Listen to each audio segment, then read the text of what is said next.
Yo!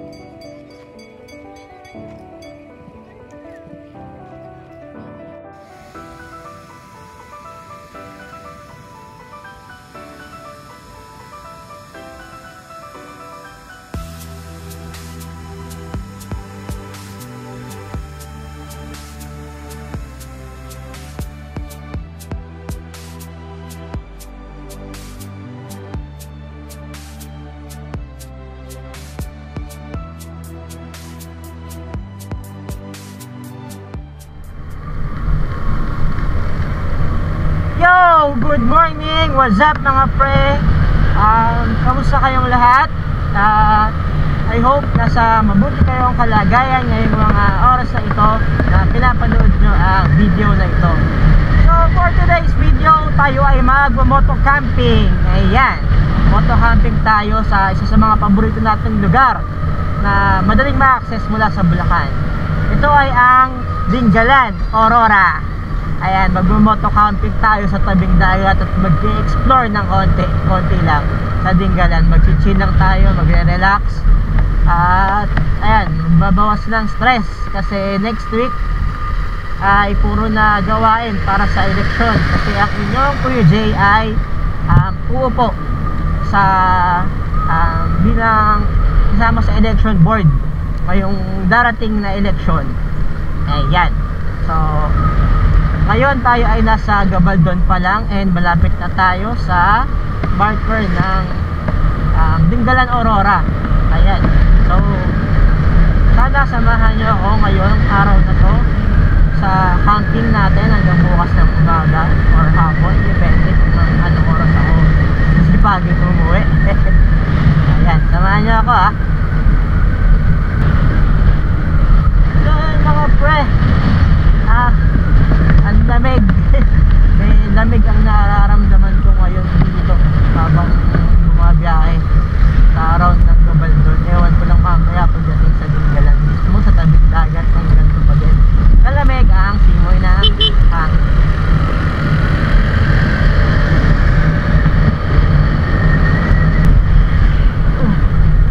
Medyo makulimlim. Sana wag umulan. So okay rin naman natin kahit umulan. Uy, ay pula. Kaya rin naman natin kahit umulan. Pero mas maganda lang na hindi na umulan. So ganda lang panahon, okay lang. Malamig, huwag lang umulan talaga.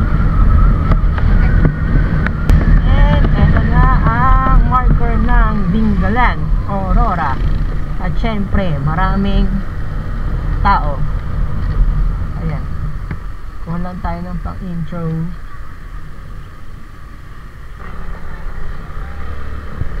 So ayun, nakakuha na tayo ng pang-intro saka ng pang-thumbnail sa video. Okay na yun. Best naman na ako nakapag-picture din sa marker ng I Love Dingalan. So proceed tayo sa biyahe natin. Update ko na lang kayo malapit na ako dun sa campsite na ating target for today's moto camping adventure. So kita-kits tayo later mga pre ha. What's up again mga pre? Nakapagkuha na tayo ng ilang supplies pa na kailangan natin gaya ng tubig. Tapos nag-breakfast na rin ako. Kumain ako dun sa lagi kong kinakainan ng goto sa may plaza ng Dingalan. Ayan, so malapit na tayo sa lilikuan natin papunta sa mga beach ng Dingalan, Aurora. Ayan. So mga pre, hindi na bago sa akin ng Dingalan, Aurora. Pag kasi na-stress ako at gusto ko lang ng mabilis na camping, dito ako nagpupunta. Pero meron ako usual na spot dito na pinagka-campingan. Kaso ayun, sumisikat na siya kaya ayun, marami nang pumupunta at maraming kamote campers ang pumupunta. Ayan, kamote, I mean yung mga campers na walang pakialam sa kapwa nila campers, mag-iingay kung gustong mag-ingay, hindi namimili ng oras. Ayan, so ganun na siya sumisikat ngayon. Kaya nung naka-discover ako ng bagong spot, kabubukas lang na campsite, ayun, nag-decide ako agad na mag-moto camping ngayon sa Dingalan, Aurora. So biglaan lang siya, kahapon ko lang halos naisipan eh. At malay natin, baka maging bagong paboritong spot sa Dingalan, Aurora ng moto camping adventures natin. So nakita ko na siya sa vlog ng ni Papa Ray. Shoutout sa iyo, Papa Ray. Ayan.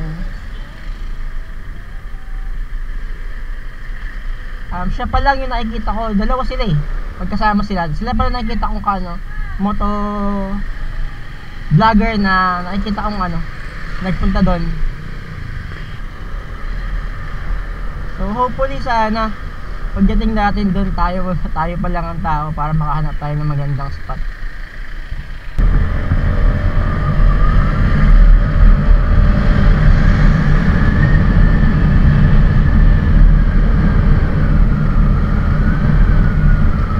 So it's nice to be back sa Dingalan, Aurora. Parang kailan ba last camping ko dito? August ba? August last year. So ngayon ay May na. So it's nice to be back then sa mga paborito kong lugar na pinagkakampingan. At ngayon nga, tutukunas tayo ng bagong spot na campsite. Ayun. Ayun na nga, sabi ko mag-picture ako dito sa may butas na bato, kaso ang daming rider. So diretso na lang tayo.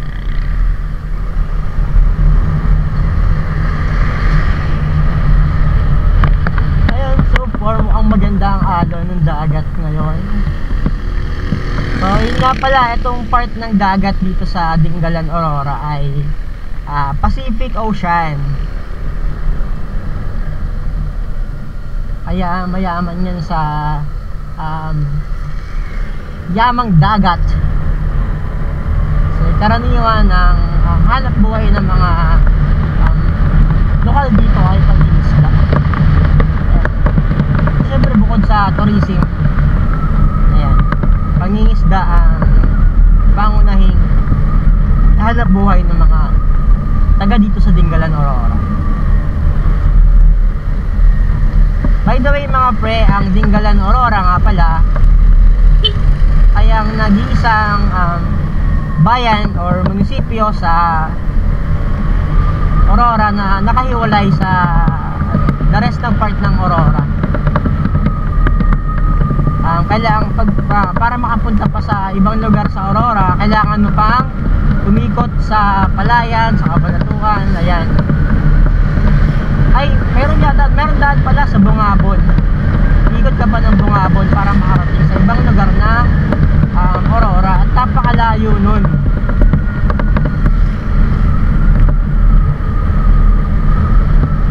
Tapos as of today, merong ginagawang daan nakokonekta sa Dingalan, Aurora at sa San Luis, Aurora. Yun yung tinatawag nila na Dika Panikian or Dika Road, yung tawagin nila. Yan. Hopefully sana makakompleto agad para easy access ng Dingalan mula sa ibang lugar sa Aurora Province.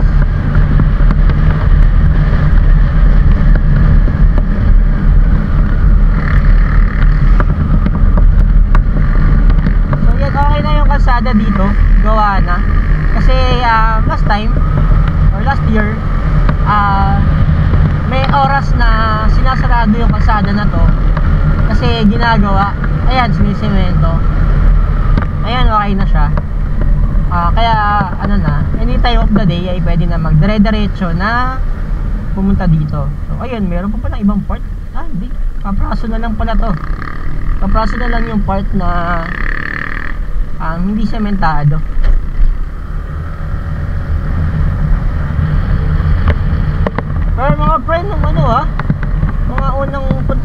dati nung youth camp namin.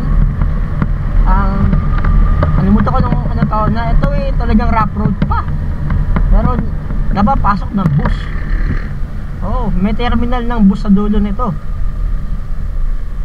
May dumadaang bus sa kalsada na to. Na ang alam ko ay merong sa Cubao na terminal, sa Cabanatuan, papunta. Ayan. Kaya kung gusto nyo mag-commute papunta rito, ay may ma-access naman kayo na bus.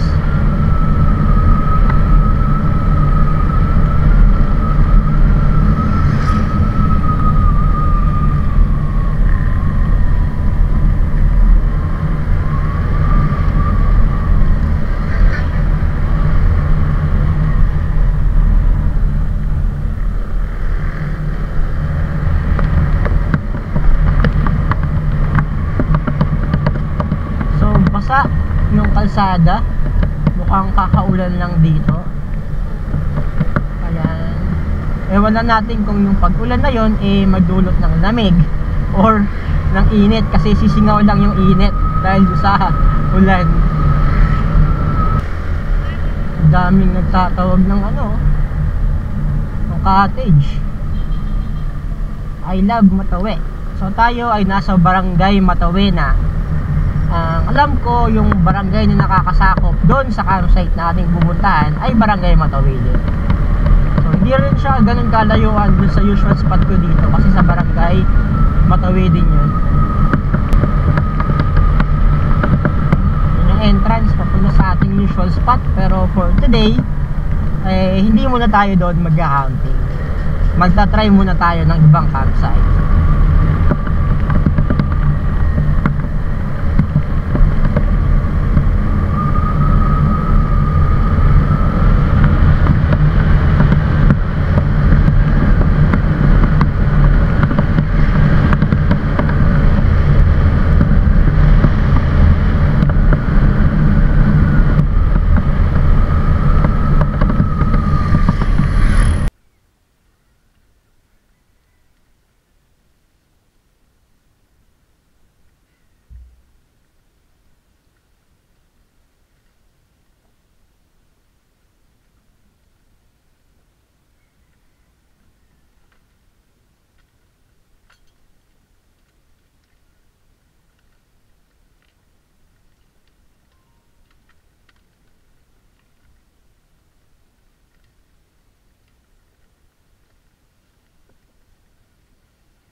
Yo! What's up mga pre? Update tayo. Update sa ating moto camping adventure. So, andito na ako sa campsite. Ayan. Pangalan ng campsite ay Jzeya. Jzeya campsite.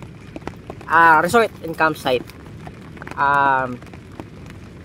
Niko-correct ko yung sinabi ko kanina. Ang may sakop na pala nito ay Barangay Umiray.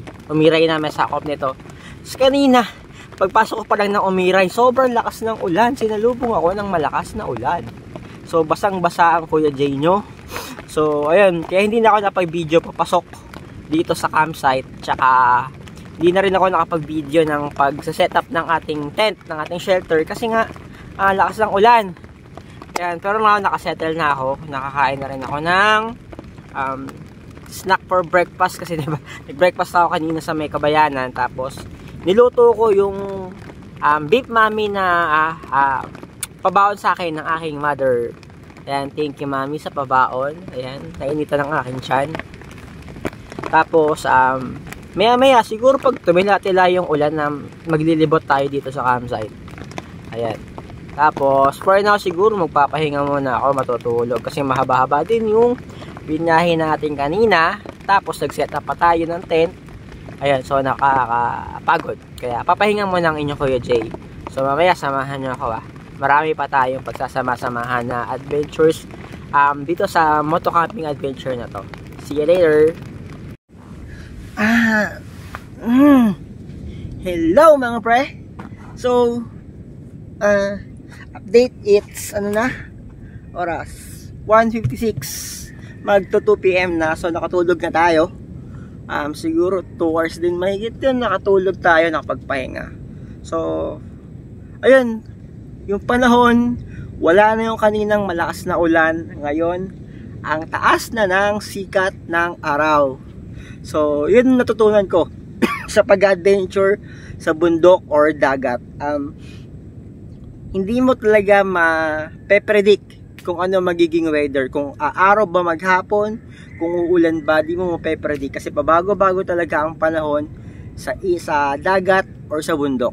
Ayan, yun natutunan ko. So, ayan, for now, siguro magluto muna ako ng aking late lunch. Lunch na. Mag-alas 2 na. So, ngayon pa lang magluluto. Tapos, after nun siguro, quick tour dito sa campsite na to na na-discover natin. Tapos, awan ko makakalabas pa ako para gumala mamaya. So, ayun. Basta for now, magluluto muna tayo ng food natin ng lunch.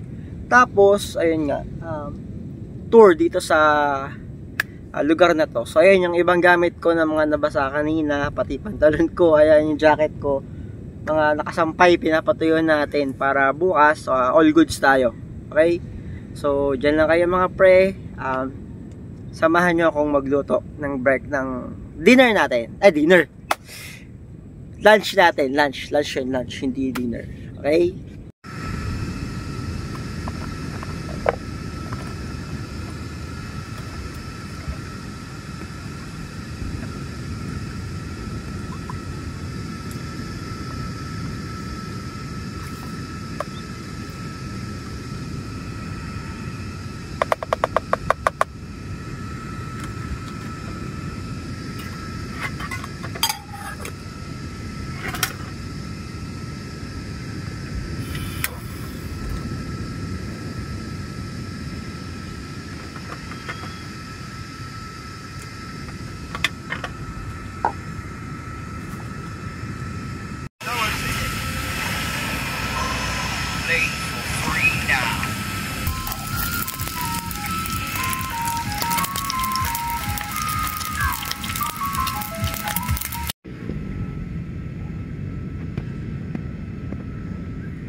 So, ayun na nga mga pre, update tayo. Gaya ng aking pangako ay ipapasyal ko kayo quick tour dito sa Jayzea Campsite and Resort. Ayan, so ito nga pala ang entrance ng Jayzea. Bali kung pupunta kayo dito, itong bridge na to yung yung landmark. Ayan. Tapos, bababa kayo doon. Ayun. Tapos papunta na dito. Ayan. So, pagpasok dito, ang kanilang parking, sobrang spacious na parking. Ayan. Lawak ng parking nila dito.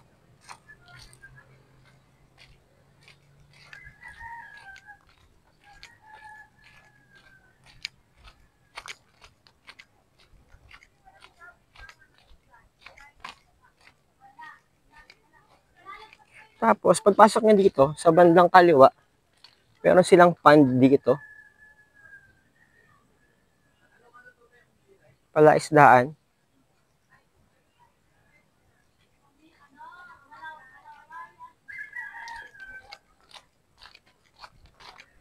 Then, pagpasok syempre, ang bubungad ay yung kanilang mga beach resort rules.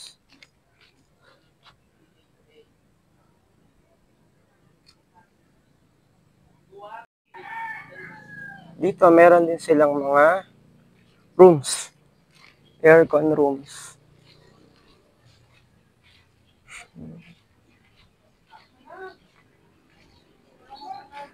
Meron silang parang cottage for big groups, big family.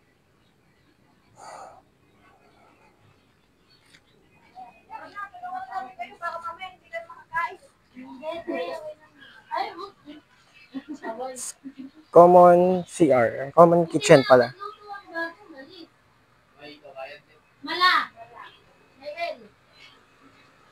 Tapos, syempre, dahil resort daw to, ay meron silang swimming pool.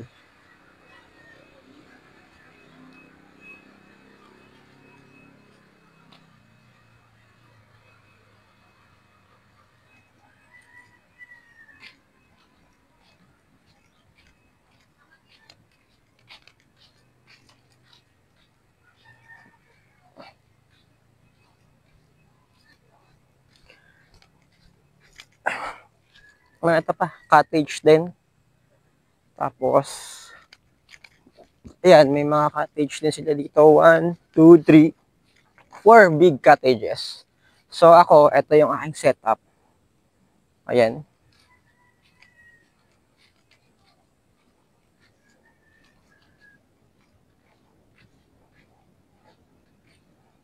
Tent ang ating motor. Tapos, hammock.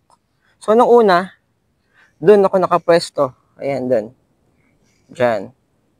Kaso, walang sasabitan ng hammock. Eh, gusto ko nang nakahammock. Kaya, lumipat ako dito.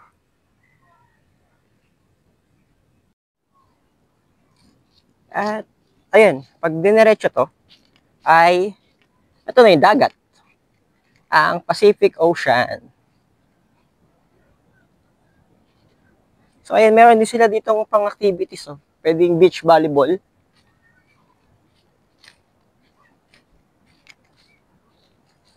So,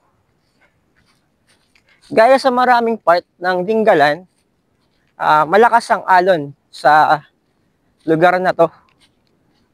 Pero, kung makikita nyo dito, yung buhangin ay buhangin, pino.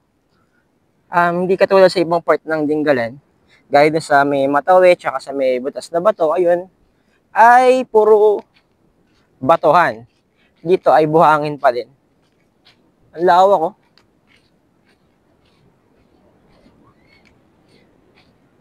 So, malakas-lakas din pala yung alon. Kaso dito nga lang, ay buhangin. Hindi katulad sa ibang part na bato.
So, ayun, CR, meron din sila dito. Bukod sa common CR doon, sa may kitchen, ay merong male, female, tsaka shower room. So, ayun, kahit naman sa basurahan, ayan, sagana sila rito.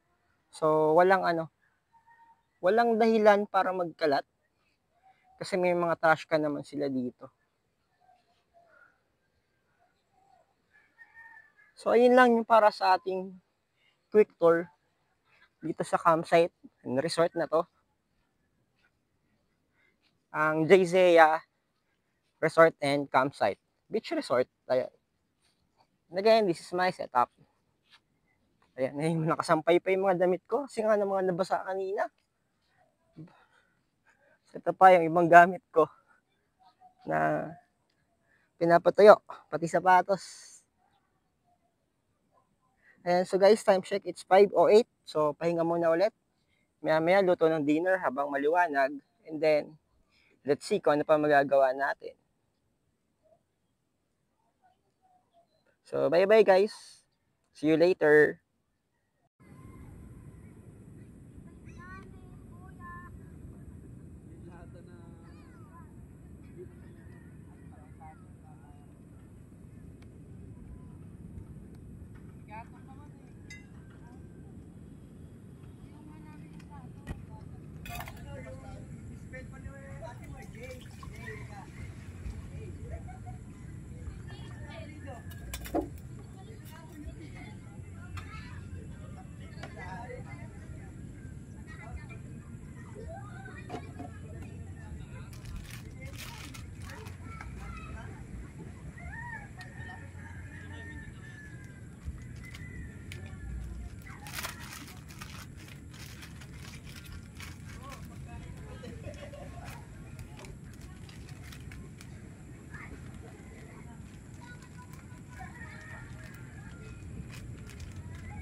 So, ayun mga pre,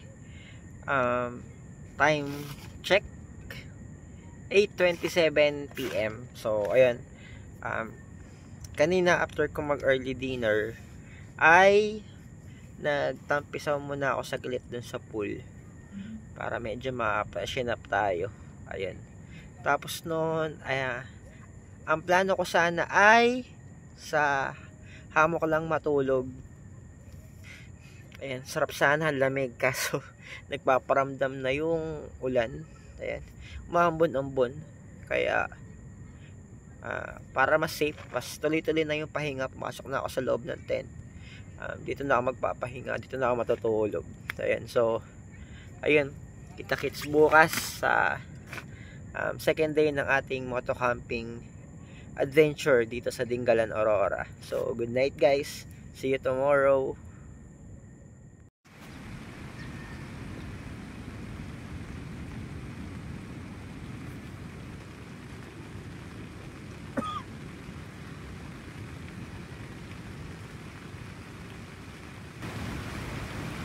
So mga pre, good morning. Ayun, umuulan-ulan.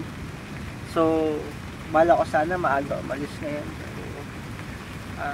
Tignan natin. Kasi umuulan. Alam nga naman umalis tayo ng umuulan pa. Nakamotor lang naman tayo. So for now, siguro papainit muna ako. Breakfast, ganun. Tapos, pag bumuti-puti yung panahon, magpa-pack up na tayo, camp out, tapos, ayun, dahil na tayo pa uwi. Yo, what's up mga pre? Good morning ulit. So, nakapag-out na tayo dun sa ating tinuluyan, yung Jayzea Resort and Campsite, Beach Resort and Campsite. So, ayan, bago tayo dumiretso ng uwi, meron muna tayong papasyalan na lugar dito sa part na to ng Dingalan. So ito yung bridge na naghihiwalay sa General Nakar, Quezon at Dingalan, Aurora. So papasyalan natin, papakita ko sa inyo yung naghihiwalay sa dalawang probinsya dito. Kale, boundary na mismo. So ayun, na pressure ko lang yung tungkol sa Jayzea Beach Resort and Campsite. Ang sarap ng experience. Sarap ng tulog ko, promise. Sabi nila lakas daw ng ulan kagabi, pero hindi ko naramdaman masyado. Sarap ng tulog ko kasi. Tapos iniikutan nga daw nila ako kasi chine-check nila kung baka daw nababasa ako doon sa setup ko. Pero ayun, sabi ko naman palag-palag yung setup ko sa ulan. Sabi ko naman sa kanila, okay lang ako dun sa setup ko, hindi ako nababasa, at sanay na rin naman sa ganyang weather yung tent setup ko na yun. So ayun nga, ang babait ng staff. Lahat ng pwede nilang i-offer sa'yo kahit hindi mo ni-rent. Halimbawa, pag lumakas yung ulan, ay pwede akong sumilong dun sa mga kubo nila doon na malalaki. Pwede ko daw ilipat yung tent ko doon. So ayun, kahit hindi mo na-rent, i-offer nila para ma-sure lang na yung stay mo sa kanila ay komportable. Ayun, mabait ng mga staff. Ayun, nagpa-picture sila sa akin kanina. Para doon pag sumikat ako, may picture na sila sa akin. kung sisikat pa ang Kuya Jay nyo. So ayan, ito yung sentro ng Umiray, Barangay Umiray, Dingalan, Aurora pa to. Ayan, may marami na bilihan dito. May gas station ng Adin, maraming mga tindahan. Ayun may bus may bus papuntang Cabanatuan Terminal.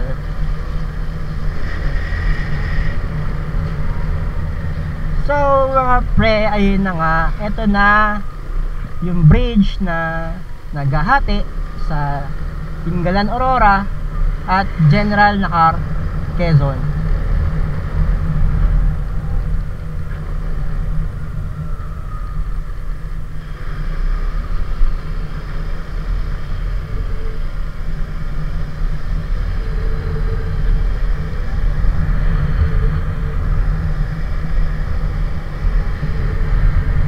Grabe, ang ganda.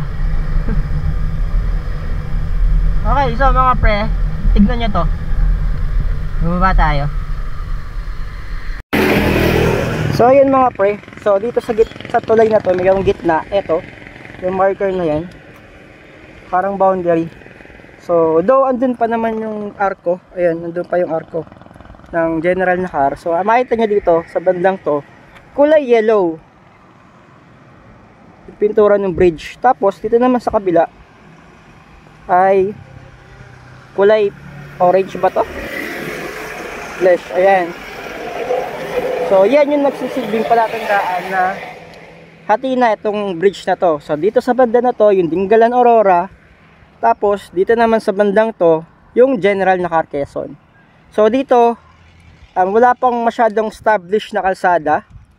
Ang meron pa lang ay trail. So mga trail bikes pa lang makakadaan. Pero yung katulad ng motor natin, ayan, si Gajil, hindi pa kaya na tumawid doon papunta sa Quezon. So ayan, trivia lang guys. Ayan mga pre, diretso na tayo, balik na tayo papunta sa kabayanan ng Dingalan Aurora.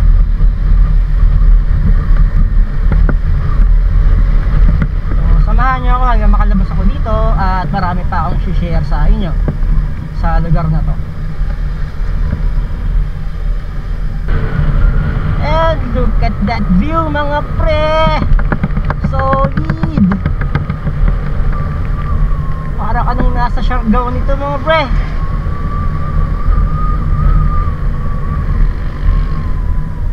So mga pre, ito yung palatandaan nyo papunta sa Jayzea Resort. Itong kanto na to, papasok. So dahil tayo ay kulang sa Aruga, meron tayong papasukin dito.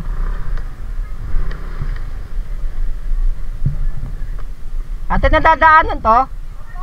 Kaya po motor? Salamat po. So daanan natin to. So may kalsada naman, pero dahil kulang tayo sa Aruga, daan tayo dito.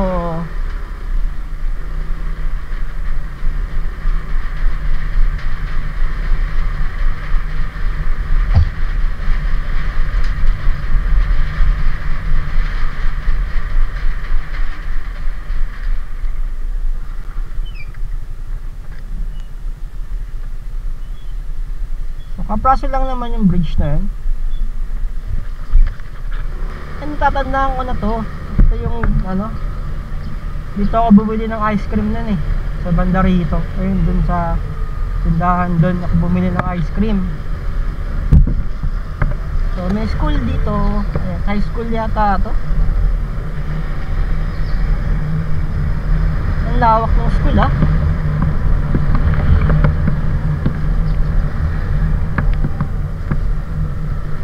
Miray National High School. So move on, diretso na tayo sa atin biyahe pa uwi.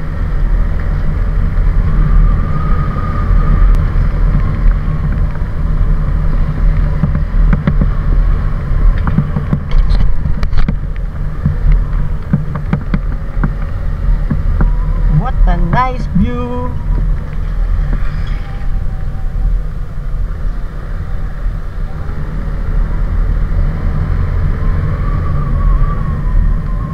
Balik ako sa Jayzea mga pre. Bagong favorite spot ko na siya dito sa Dingalan Aurora ngayon. So tahimik kasi dun sa banda na yon. Tapos doon halos tabing kalsada, pero tahimik siya. Tapos dahil nga konti pa lang naka-discover, ay konti pa lang din yung mga nagpupunta. So syempre gusto ko rin naman na sumikat siya para kumita rin yung lugar. Pero ayan, sana mapanatili nila yung ganun ka tahimik, ganun kalinis. Kasi iba ang sarap doon sa area na yon. Babalik at babalik ako doon sa Jayzea Beach Resort and Campsite na yun. Kasi sulit sarap ng pahinga ko. Kung pwede ka na talagang mahaba-habang pahinga, kung wala lang akong pasok bukas, mag-extend ako ng stay. Grabe, ang babait talaga ng mga staff, promise. Kasi ako, bukod sa ganda ng lugar, isa sa mga una kong tinitignan ay kung gaano kabait yung mga staff dun pa lang sa pagpasok ko dun sa lugar. So ang babait nila, promise. So dumating ako doon, basang-basa ako. Ano yung offer nila, kape, ganyan. Tapos lahat ng pwede talaga nilang i-offer sa inyo. Ultimo kanin, i-offer nila sa inyo kung wala ka pang sinaing. Ganun ka babait yung mga staff doon sa campsite na yun. Kaya babalikan ko yun, promise. So meron na akong bagong spot pag ako'y na-stress sa trabaho at sa kung ano-ano mga bagay-bagay. Ayan, meron na akong panibagong favorite spot. So ako naman kasi guys, mga pre, hindi naman ako dagat person. More on ano ako ilog person ako Tsaka exploration talaga, exploration ang gusto ko. Kaya sulit na sa akin yung ganun, kahit yung dagat ay ganun kalakas yung alon, kasi hindi naman nga ako masyado nagliligo sa dagat. So syempre gusto ko rin naman ng dagat, di ba? Sino bang hindi? Tapos maganda rin kasi meron swimming pool na after mo magbabad sa dagat sa magpa hampas-hampas sa alon, ayan, meron ka namang isa pang option na pwedeng pagkatapos nun ay magtampisaw sa swimming pool. Swimming pool nila dun malinis, sarap magtampisaw. So kagabi nga bago ako matulog, pagkakain ko ng early dinner, ayun, nagtampisaw ako dun habang nanonood ng movie. Diba? Sarap, social. Yung pool kasama na yun sa babayaran mo sa entrance nila. So doon I paid kano ba? Basta 350 pesos ang binayaran ko. Yung 200 tsaka 150, ayun. Hindi ko na alam kung alin doon yung 10 pitching fee at yung overnight entrance. So yung 350 pesos for a night, not bad. Para sa ganun ka cozy na lugar. So sabi ko nga, gumagastos tayo para mamuhay ng parang isang pulube. Diba? Kung saan natutulog. Pero look at this view mga pre, solid.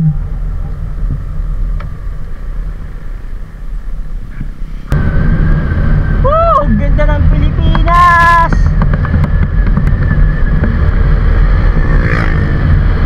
Maisan pa dito.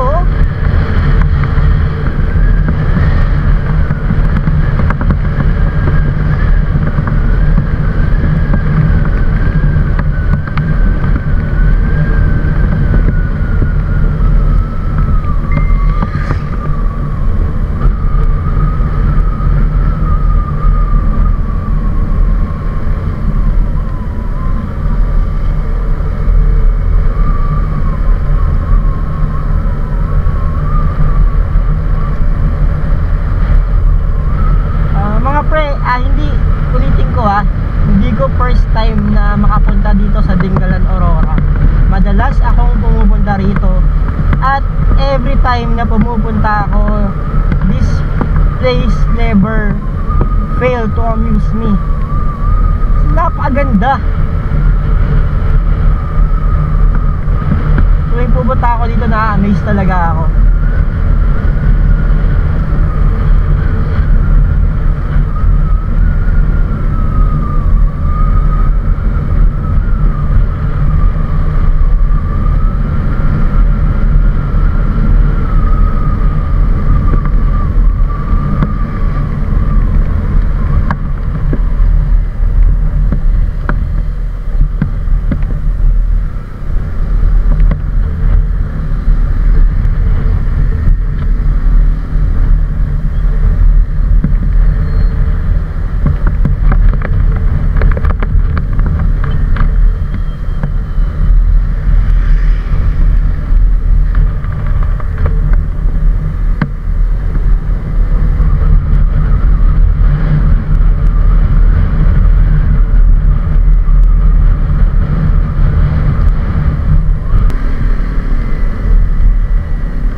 Dito naman yung sentro ng barangay Ibona. Ayan, second to the last na barangay ng Dingalan, going to General Lacar, Quezon. So dito rin may may way papunta sa mga falls like Lactas Falls, ayan, dito rin. Kasakay dun sa mga ganun tora-tora for tour. Pero meron naman pwedeng hindi sumakay sa ganun. Lipit River, pwede kayo pumunta ron. Magtampisaw sa Lipit River. Ayan, dun papasok yun, ang Lipit River. Dito meron na rin talipapa, bilihan ng mga karne, ng isda. Tapos dito rin merong kalsada na magdudugtong sa DRT doon sa amin sa Bulacan, at dito nga sa Dingalan, Aurora. So pag nabuo yun, siguro 2 to 3 years pa, mas short na yung biyahe pag manggagaling kami sa Bulacan papunta rito sa Dingalan, Aurora.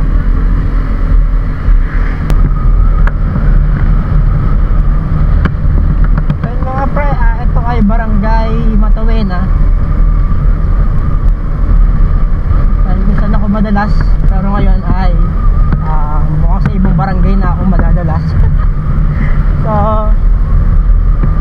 paglabas natin sa Kabayanan, siguro doon ako kakain ng ating breakfast. Tapos after mag-breakfast, ayun, diretso na tayo on our way home, pauwi ng Bulacan, para maaga tayo makauwi at meron pa tayong pasok tomorrow.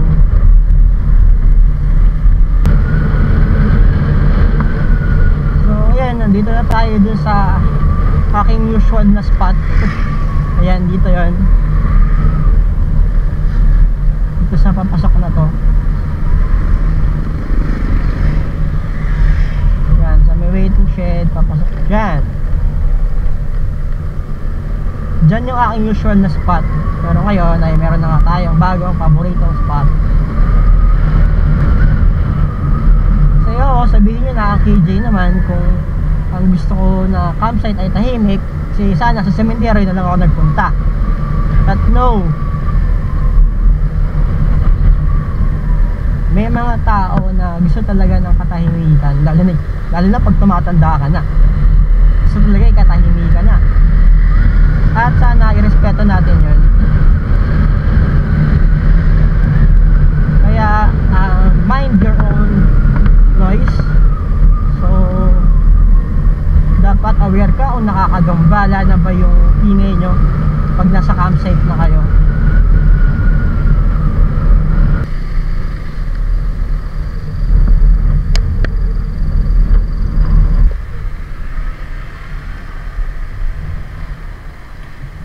Ayun, yun yung usual na spot ko. Ayun, hindi siguro kita sa camera, pero ang daming tao. So ibang iba dun sa ating napuntahan na campsite, kasi doon ay wala masyadong tao. So pabor sa atin na ang gusto ay katahimikan at kapayapaan.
Ayun mga pre, nag-take lang tayo ng picture tsaka pag-clip dun sa view deck ng ano, ay Butas na Bato. So ito ay barangay Butas na Bato na. So malapit na tayo sa Labasay, itong beach area.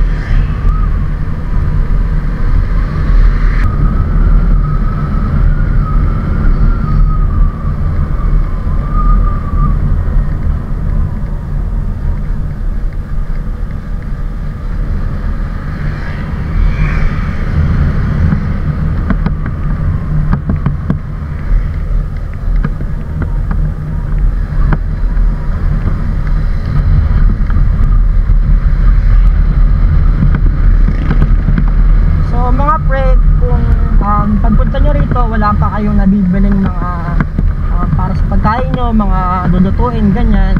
Dito sa area na to, may mga nabibili naman yung mga fresh na isda. Ayan. Tapos pwede rin magpaluto dito. Pumiyok pa ako. Pwedeng magpaluto dito ng ano. Tapos sasabihin nyo lang kung saang resort kayo at dadalhin nila doon yung ano, yung pinaluto nyo, basta malapit. So doon yung bilihan ng mga seafoods.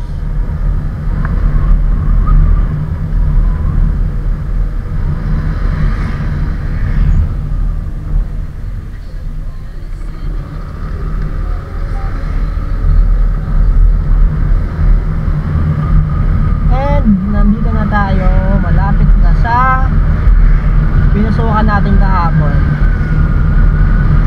Tapos noon, nahanap muna tayo ng kakainan natin.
Mga pre, nakapag breakfast na tayo.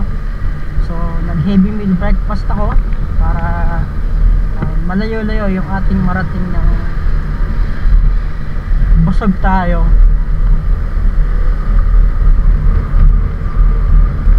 So ngayon proceed na tayo sa biyahe pa uwi ng Bulacan.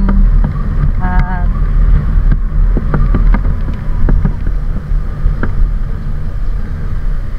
salamat ako sa pagsama nyo sa akin papunta sa dito sa moto camping adventure na to. Maraming salamat sa inyo mga pre, at sana na-enjoy nyo yung mga shinare ko sa inyo ngayon sa moto camping adventure na to. At sana please ipa-like tong video na to, pa-share, subscribe, pa-follow na rin sa aking Facebook. Ayan. So maraming salamat mga pre. Till next moto camping adventure. At ingat tayo lahat.